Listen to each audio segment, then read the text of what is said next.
ದಾಸವಾಳ ಬಜ್ಜಿ ಮಾಡುವಂತಿದ್ದೇವೆ. ನಾನು ಮತ್ತು ನನ್ನ ಕಸಿನ್, ಅವಳ ಹೆಸರು ದೀಪ್ತಿ ಅಂತ. ಈ ಬಜ್ಜಿಯನ್ನು ಯಾವುದೇ ರೀತಿಯ ದಾಸವಾಳ ಉಪಯೋಗಿಸಿಕೊಂಡು ಮಾಡ್ಬೋದು. ಇಲ್ಲಿ ನಾವು ಕೆಂಪು ಮತ್ತು ಅರಿಶಿನ ಬಣ್ಣದ ದಾಸವಾಳಗಳನ್ನು ಉಪಯೋಗಿಸಿ ಮಾಡಿರುತ್ತೇವೆ. ಹೆಚ್ಚಾಗಿ ಇದನ್ನು ಬಿಳಿ ಬಣ್ಣದ ದಾಸವಾಳಗಳಲ್ಲಿ ಮಾಡಲಾಗ್ತದೆ. 10-20 ದಾಸವಾಳಗಳನ್ನು ಕೊಯ್ದಿದ್ದೇವೆ. ಈಗ ದಾಸವಾಳದ ತೊಟ್ಟು ಹಾಗೂ ಕುಸುಮವನ್ನು ತೆಗೆಯಬೇಕು. ಈಗ ನಾವು ಚೊಟ್ಟು ಮತ್ತು ಕುಸುಮವನ್ನು ಬೇರ್ಪಡಿಸಿಯಾಗಿದೆ.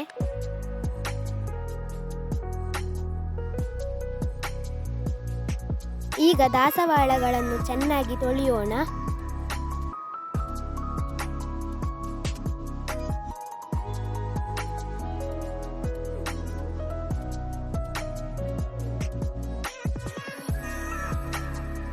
ಈಗ ದಾಸವಾಳಗಳನ್ನು ಚೆನ್ನಾಗಿ ತೊಳೆದಾಗಿದೆ. ಈಗ ನಾವು ಇದನ್ನು ಚೆನ್ನಾಗಿ ಹಿಂಡಿ ಒಂದು ಬಟ್ಟಲಿಗೆ ಹಾಕಿಕೊಳ್ಳೋಣ.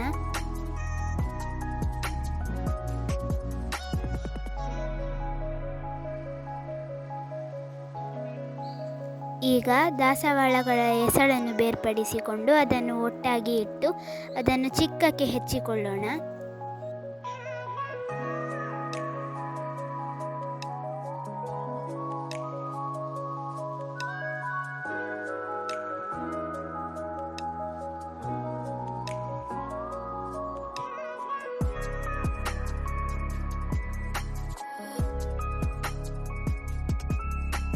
ಈಗ ಎಲ್ಲ ದಾಸವಾಳಗಳನ್ನು ಹೆಚ್ಚಿಯಾಗಿದೆ.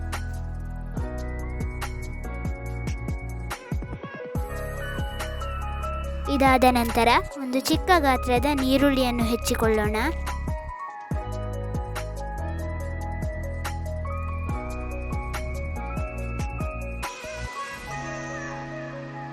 ಈಗ ನಾವು ಚಿಕ್ಕ ಗಾತ್ರದಲ್ಲಿ ಶುಂಠಿಯನ್ನು ಹಚ್ಚಿಕೊಳ್ಳುವ.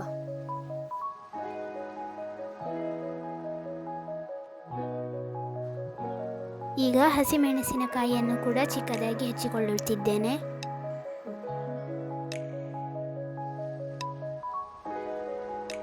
ಈಗ ಚಿಕ್ಕ ಪಾತ್ರದಲ್ಲಿ ಹಚ್ಚಿರುವ ದಾಸವಾಳಗಳನ್ನು ಹಾಕಿಕೊಳ್ಳೋಣ.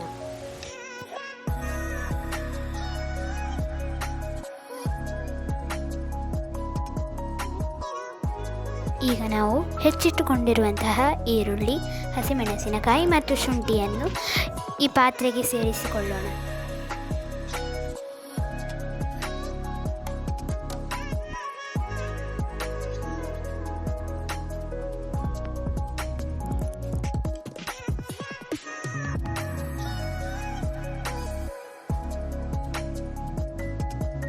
ಈಗ ಮೊಸರನ್ನು ಹಾಕಿಕೊಳ್ಳೋಣ. ಹೆಚ್ಚಿಟ್ಟುಕೊಂಡಿರುವಂತಹ ದಾಸವಾಳದ ಪ್ರಮಾಣಕ್ಕಿಂತ ಹೆಚ್ಚು ಮೊಸರನ್ನು ಹಾಕಿಕೊಳ್ಳೋಣ. ಈಗ ಚೆನ್ನಾಗಿ ಮಿಕ್ಸ್ ಮಾಡಿಕೊಳ್ಳಿ. ಊಟದೊಂದಿಗೆ ಈ ದಾಸವಾಳದ ಬಜ್ಜಿಯನ್ನು ಬೆರೆಸಿಕೊಂಡು ತಿಂದರೆ ಅದರ ರುಚಿಯೇ ಬೇರೆ. ಈ ರೆಸಿಪಿಯನ್ನು ನಮ್ಮ ಅಜ್ಜಿ ಹೇಳಿಕೊಟ್ಟಿರುತ್ತಾರೆ. ಇದು ಬಹಳ ಚೆನ್ನಾಗಿರುತ್ತದೆ. ಆದ್ದರಿಂದ ನಾವು ನಿಮ್ಮೊಂದಿಗೆ ಈ ರೆಸಿಪಿಯನ್ನು ಶೇರ್ ಮಾಡಲು ಇಷ್ಟಪಟ್ಟಿದ್ದೇವೆ. ಈಗ ಒಗ್ಗರಣೆಯನ್ನು ಹಾಕಿಕೊಳ್ಳೋಣ. ಮೊದಲಿಗೆ 2-3 ಚಮಚದಷ್ಟು ತೆಂಗಿನ ಎಣ್ಣೆಯನ್ನು ಹಾಕಿಕೊಳ್ಳೋಣ. ಈಗ ನಾವು ಸಾಸಿವೆ ಹಾಕಿಕೊಳ್ಳೋಣ. ಈಗ ಒಂದು ಚಿಕ್ಕ ತುಂಡು ಬ್ಯಾಡಗಿ ಮೆಣಸು ಮತ್ತು ಸ್ವಲ್ಪ ಉದ್ದಿನ ಬೇಳೆಯನ್ನು